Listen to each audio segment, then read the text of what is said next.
Hello guys, welcome to our YouTube channel, and today we are going to learn how to remove saved login info on Facebook. So let's get started. So to remove your saved login info on Facebook, what you can do is just simply open up your Facebook application. After opening up your Facebook application, now what you can do is just tap on the three bar icon which is on the top right corner of your screen. After tapping on the three bar icon, now what you can do is just tap on the gear icon which is beside your search bar. So just tap on that gear icon, and after tapping on that gear icon, now what you can do is just tap on this account center option which is the first one.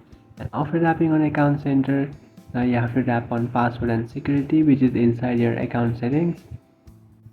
After tapping on your password security, now what you can do is just tap on this option which says where you are logged in.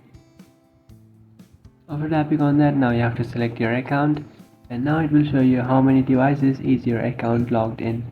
So now what you can do is just tap on this option which is select devices to log out, and now you can select those devices which you would like to log out. So just select following devices and then tap on logout, and then again tap on logout.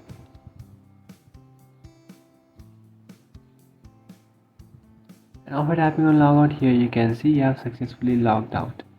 That's it guys, this is how to remove saved login info on Facebook. If you find this video helpful, don't forget to like and subscribe to our channel. If you have any doubts, feel free to comment below. Thanks for watching.